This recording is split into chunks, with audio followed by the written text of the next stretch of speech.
Bom pessoal, sejam bem-vindos a mais um vídeo e hoje eu tô aqui para contar para vocês a fase 3 do meu universo cinematográfico do Homem-Aranha.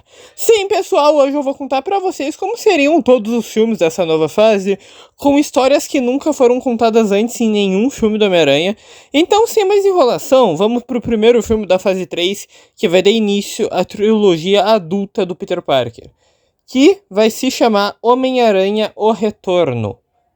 Esse filme vai ter um grande foco no Peter Parker como personagem, e eu gostaria que esse filme desacelerasse as coisas e desenvolvesse o Peter Parker depois da morte da Gwen. O que ele fez nesse meio tempo, como que ele se sentiu, o que ele tem feito da vida dele, como que vão as coisas pro Peter. Lembrando, cronologicamente, esse filme se passa um ano depois da morte da Gwen, ou seja, o Peter Parker ficou um ano sem ser o Homem-Aranha.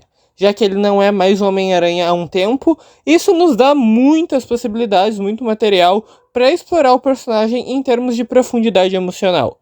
E o impacto que isso teve em Peter Parker durante, o período atual, entre a morte e o momento atual, que está se passando agora. Peter, ele foi demitido do Clarim Diário, já que o Homem-Aranha não tá mais aí, não tá por aí para ele ficar tirando fotos. Peter acabou saindo do Clarim.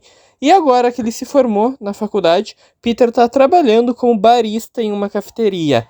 E lá que ele conhece ninguém menos que Mary Jane Watson. Esse filme vai começar a construir um relacionamento entre os dois, mas com uma dinâmica diferente do que ele tinha com a Gwen Stacy, A Gwen era pro Peter um amor clássico de Romeu e Julieta, enquanto a Mary Jane será a alma gêmea dele, a melhor amiga, alguém que entende o Peter e o que ele tá passando como ninguém nunca, jamais consegue entender. A MJ vai vir de um passado abusivo com um pai agressivo, assim como é nos quadrinhos, e ela vai esconder isso por trás de uma aparência descolada, confiante e segura. Ela vai esconder isso através de uma máscara, basicamente, de uma garota que é divertida, que é descontraída, festeira e tal. E por mais que o relacionamento dos dois comece a ser desenvolvido aqui, isso vai ser feito com muita, mas muita calma. O Peter vai se questionar muitas vezes durante o filme se ele deveria se envolver com alguém de novo por medo que aconteça com a Mary Jane o mesmo que aconteceu com a Gwen. E por conta disso, muitas vezes o Peter empurraria a Mary Jane para longe, afastaria ela por medo dela morrer, já que esses traumas do passado dele estão perseguindo ele ainda, ele não está resolvido ainda. E quando ele voltasse a ser o Homem-Aranha, esse medo iria se tornar muito maior, já que a Gwen morreu por causa do Homem-Aranha. Então várias vezes a Mary Jane vai tentar se aproximar dele e ele afastaria ela para protegê-la. Algumas vezes até sendo um babaca com ela, mas isso não é culpa dele, é tudo por causa do trauma de ter perdido a Gwen, que era a pessoa que ele amava. E o Peter não quer passar por isso de novo. Mas como vocês sabem, no futuro o Peter vai sim se abrir para uma nova relação. O tema principal desse filme, vai ser trazer o Peter de volta ao papel do Homem-Aranha. O vilão desse filme vai ser o Abutre. A história do Abutre vai ser paralela à do Peter, já que a esposa dele também foi assassinada, o que levou ele a seguir um caminho sombrio e se tornando um vilão. No filme, o Peter vai precisar reaprender o que o tio Ben ensinou para ele de grandes poderes e responsabilidades, vendo o mundo ao seu redor através dos olhos de outras pessoas, como, por exemplo, a Mary Jane. A história da Mary Jane e todo o trauma que ela sofreu vai ser revelada para o Peter no final do filme, quando os dois começarem a se aproximar mais. A MJ vai contar para o Peter como ela sempre quis que alguém tirasse ela daquela situação, mas nunca tinha ninguém por perto.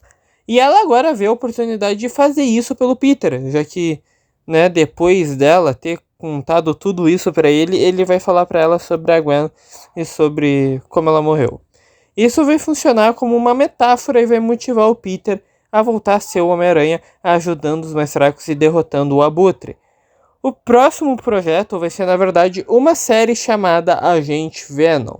Essa série vai ter como protagonista principal Flash Thompson, Eu sei que eu não citei ele aqui, mas ele apareceria lá na trilogia do ensino médio fazendo bullying com o Peter. Na série, o Flash iria treinar com o exército e no exército ele participaria de uma missão. E nessa missão, ele e os companheiros dele cairiam em uma armadilha. E em uma tentativa do Flash de salvar um de seus aliados, ele acabaria sofrendo um acidente e perdendo as suas pernas. O Flash então iria ser chamado pela SHIELD para participar de um experimento com o simbionte. Ele participa desse experimento e o simbionte se adapta ao corpo do Flash. Mas ele não tenta controlar o Flash tem total controle do simbionte e com isso a perna dele é regenerada e o simbionte encontra o hospedeiro perfeito. E eu citei a SHIELD aqui, mas é importante dizer que a SHIELD aqui não é a mesma coisa que é nos quadrinhos. Eles não lidam com situações de escala global, lidam com situações de baixa escala. A SHIELD vai ser uma força-tarefa do tipo FBI. Eu fiz essa mudança porque isso é um universo do Homem-Aranha. Tá? Então a gente tem que adaptar os personagens sendo do universo do Aranha. O Nick Fury e a Maria Hill existem aqui, mas eu tô adaptando eles como personagens do universo do Homem-Aranha. Então a SHIELD tem que ser diferente do que eles são nos quadrinhos ou no CM, porque esse universo é do Homem-Aranha sem Vingadores, sem outros heróis, somente o Aranha. Entendeu? Então a SHIELD não vai lidar com assuntos de escala global, de fim do mundo e tal. Até porque a SHIELD aqui não é aquela organização de alta tecnologia que é nos quadrinhos. Agora o próximo filme dessa fase vai ser intitulado de Gata Negra e Sable. Esse filme vai ser a terceira aventura da Gata Negra e da Silver Sable, mas dessa vez vai estar completamente desconectado da história do Wilson Fisk, tá? Não vai ter nada a ver com o Fisk. Como a maioria dos arcos de história da fase 1 foram concluídos na fase 2, quase tornando as duas fases uma história separada, a fase 3 vai começar de novo para a Gata Negra e para Silver Sable. Vai ser um recomeço para elas, assim como aconteceu com o Peter Parker no início. No começo, a Felícia vai abandonar o manto da Gata Negra e desejar levar uma vida normal. Porém, a Sable vai continuar lutando, já que isso é tudo que ela conhece, né? Porém, a Sable não é mais aquela assassina que ela era. Ela evoluiu agora, se tornando uma anti-heroína. E esse filme vai cruzar com a série de TV do Agente Venom que introduziu a SHIELD, né? Pois vai ter ali uma entidade corrompida vazando informações da SHIELD. A Felícia e a Sable acabarão envolvidas nisso quando a Sable recebeu uma ligação para trabalhar na SHIELD. O filme vai dar bastante foco no medo da Felícia de perder o que tem com a Sable, já que todos na vida dela antes precisavam ir embora ou apenas morriam, né? E a Sable e a Gata Negra, elas desenvolveram uma amizade, uma entende a outra. Então na história a Felícia estaria lidando com seus traumas e seu novo relacionamento com a Sable muda as coisas e ela volta a ser a Gata Negra uma última vez para ajudar a Sable. A SHIELD e o recém-integrado Agente Venom, né, conseguem localizar o traidor, que no final se revela ser o Barão Zemo, que trabalha para uma organização rival chamada Hydra. Agora, a Hydra e o Zemo não são os mesmos do universo normal da Marvel, tá? É importante deixar isso bem claro. Como eu mencionei antes, esse é o universo do Homem-Aranha, só do Homem-Aranha e dos personagens ali ao redor. Então, se eu usar personagens do universo Marvel principal, eles podem não ser iguais ao universo Marvel principal, porque eu utilizo eles para servir a história do Homem-Aranha, adaptando eles como personagens do Homem-Aranha. Por isso que teve aí mudança no Nick Fury, na Hydra, na Maria Hill e tudo mais. O filme, então, termina com a Felícia percebendo que não pode ter medo de perder a Sable, pois claramente elas estão indo por caminhos separados, né? Por caminhos diferentes. A Sable quer continuar e trabalhar na SHIELD, enquanto a Felícia quer seguir uma vida normal, longe de problemas, e viver uma vida comum, né? E ela abandona o manto da Gata Negra pela última vez, enquanto a Silver Sable se junta à SHIELD em tempo integral, participando ativamente do time. O próximo filme dessa fase é um filme do Homem-Aranha e vai começar uma nova trama, que vai ser dividida em 2 filmes. O primeiro é esse que eu vou apresentar agora, Homem-Aranha, a Saga do Clone, parte 1. Esse filme vai focar bastante na MJ e no Peter desenvolvendo o relacionamento dos dois, né, dando início aí ao relacionamento dos dois. Ele também vai incluir mais momentos com a Tia May, já que o Peter começa a visitar ela com mais frequência. E no filme a gente vai descobrir que o Peter tá tendo dificuldades para pagar o aluguel do seu apartamento depois de terminar a faculdade. Então o Peter é despejado do apartamento e começa a voltar a morar com a tia May. Pelo menos por um tempo até ele conseguir se restabelecer de novo. A Mary Jane também tá morando com a sua tia Anna Watson. E por causa disso, a Anna é apresentada a May. As duas acabam se tornando grandes amigas como nos quadrinhos. Porém, dessa vez, a Mary Jane e Peter Parker que apresentam as duas, que apresentam uma a outra. A história do Peter nesses dois filmes é sobre ele não alcançar todo o seu potencial e o Peter ele vai começar a ficar preguiçoso na sua própria vida, já que o Homem-Aranha ocupa a maior parte do seu tempo. Nesse filme, a MJ também vai começar a perceber algo sobre o Peter, ficando desconfiada dos seus desaparecimentos e acreditando que ele está escondendo alguma coisa. O vilão desse filme vai ser o Miles Warren, também conhecido como o Chacal. Caso você ainda não tenha adivinhado, né, vai ter o Chacal aqui no filme. Seu principal objetivo será clonar o Homem-Aranha, como você provavelmente imaginou. No entanto, a motivação dele é ainda desconhecida, o que vai, né, gerar aí um mistério aí na parte 2. O filme termina com uma grande batalha para capturar o Homem-Aranha. O Warren sequestra a MJ para atrair o Peter e ele consegue. Então o Peter é capturado e por conta disso o Miles baixa a guarda e a MJ consegue escapar e salvar o Peter, mostrando que ela consegue se virar. Esse é o momento em que a MJ percebe que as suspeitas dela estavam certas e que o Peter é de fato o Homem-Aranha. Porém, já é tarde demais e o final acaba em suspense, né? O final em suspense da parte 1 revela que o clone do Peter Parker nasceu e que o Miles Warren completou a sua missão e conseguiu o que ele tanto queria, que era clonar o Peter Parker.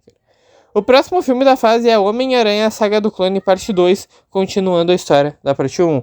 A trama vai ficar ainda mais intensa com o clone do Peter agora presente no filme.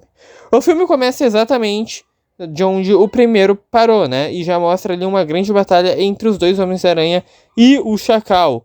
Eles conseguem escapar e o filme passa a explorar a dualidade entre os dois Peter Parkers. O Peter 1, né, o nosso Peter dos últimos 7 filmes, ainda demonstra uma natureza preguiçosa, enquanto o Peter 2, né, o clone, começa a ser mais produtivo como Peter Parker, destacando os defeitos do Peter Parker original.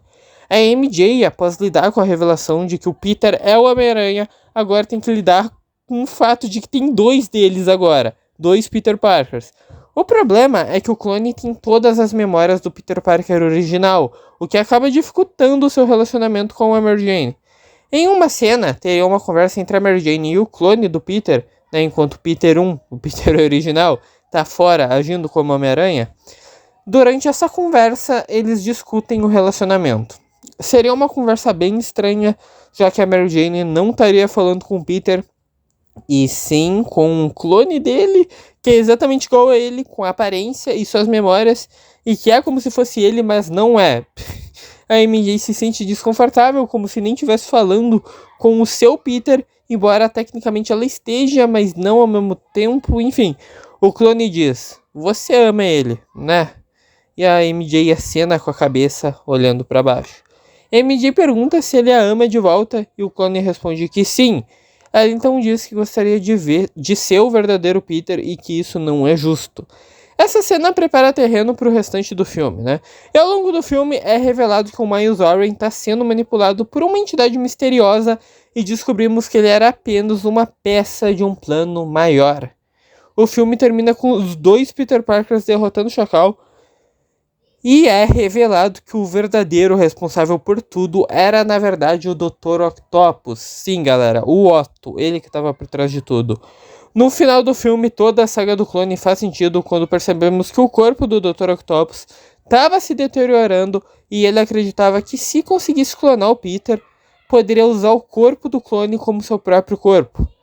E aqui, Miles Warren, como Chacal, entra na história, com sua experiência em clonagem criando Peter Parker para Dr. Octopus. E agora a metade do trabalho já está feito para ele. O Dr. Octopus entra em cena e finaliza o seu plano. No entanto, ele está em desvantagem porque ele sabe que ele não pode derrotar os 2 Homens-Aranhas, já que ambos são experientes, e o corpo do Otto está se deteriorando rapidamente, fazendo com que ele fique mais fraco. Assim, no fim da batalha, os 2 Peters derrotam o Otto. Peter 2, o clone, decide mudar o seu nome para Ben Reilly, né? Ben de Ben Parker e Reilly do sobrenome de solteira da Tia May. Então ele decidiu pintar o cabelo de loiro e isso teria um significado, né? Ele pintar o cabelo e mudar o nome seria para mostrar que ele estaria tentando criar uma nova identidade para si, já que ele não era o Peter Parker. Ele resolve sair do estado para encontrar seu próprio caminho e seguir uma nova vida. MJ e Peter ficam felizes, já que MJ admite seus sentimentos por ele após o que aconteceu com Ben no início do filme. Porém, tem algo errado. O Peter, ele parece estranho, como se não fosse ele. Então é revelado que durante a batalha, o Dr. Octopus conseguiu transferir a sua consciência com sucesso para o corpo de um dos Peter Parkers. Mas não foi para o clone, e sim, na verdade, para o próprio Peter Parker original. E o filme terminaria assim, revelando que o Otto tá no corpo do Peter. E o Peter, bom, o que aconteceu com ele, a gente só vai descobrir nos projetos futuros. Mas enfim, isso conclui a história principal. Porém, teria mais um filme chamado Ben Reilly, o Aranha Escarlate. Esse filme vai seguir as aventuras do Ben Reilly como Homem-Aranha enquanto ele viaja por diferentes estados. O filme vai mostrar o Ben Reilly lidando com um passado que não é dele, com memórias que não são dele, lutando para descobrir o seu próprio caminho, para encontrar o próprio caminho e criar sua própria vida, já que Peter Parker, ser Peter Parker era tudo que ele conhecia, mesmo ele não sendo Peter Parker. Então a gente veria uma jornada do Ben de autodescoberta. Será um filme menor, sem foco em grandes eventos, mas vai mostrar o Ben aprendendo a viver de forma diferente e não permite que as distrações do seu passado afetem ele enquanto ele aceita o fato de ser um clone. E ele assume uma nova identidade de Aranha Escarlate, assim se tornando um herói e seguindo os passos do Homem-Aranha. Esse encerra os filmes, mas vamos falar das séries agora. A primeira será The Kingpin, temporada 3, que vai ser a última temporada e vai encerrar a história e vai terminar, né, logo antes do início do primeiro filme do Homem-Aranha, focando em como Wilson Fisk chegou na posição que ocupava no início da saga. Essa temporada também vai incluir o Norman Osborn e a rivalidade com Wilson Fisk, que vai ser uma grande parte assim da primeira trilogia, né, que foi muito importante, como vocês sabem. Finalmente uma nova série vai acontecer, cara, que eu tava ansioso até pra falar pra vocês, na fase 3, Morbius, o Vampiro Vivo. Enfim, talvez eu mude o subtítulo mais pra frente. Essa série vai explorar o lado mais excêntrico do universo, mostrando o Dr. Michael Morbius se transformando em um vampiro vivo e tentando controlar os seus poderes. A ideia é que o personagem seja retratado de forma semelhante à versão da série animada dos anos 1990, caso isso ajude a imaginar o tom da produção. Inclusive, no final da série, a gente veria o Homem-Aranha lutando contra o Morbius, porém o Morbius acabaria conseguindo fugir. Com isso, concluímos a fase 3 do meu universo cinematográfico do Homem-Aranha. Se você gostou, não se esqueça de deixar o like, se inscrever no canal, comentem o que vocês estão achando desse universo até agora, porque assim eu vou saber o que vocês gostaram, e eu vou trazer a fase 4 completa aqui pra vocês. Então ativa as notificações para ver a fase 4 ser lançada. Segue o Instagram do canal, @cinema_tum_yt, também lá no TikTok, @cinema.tum. Obrigado por assistir e nos vemos nos próximos vídeos. Tchau!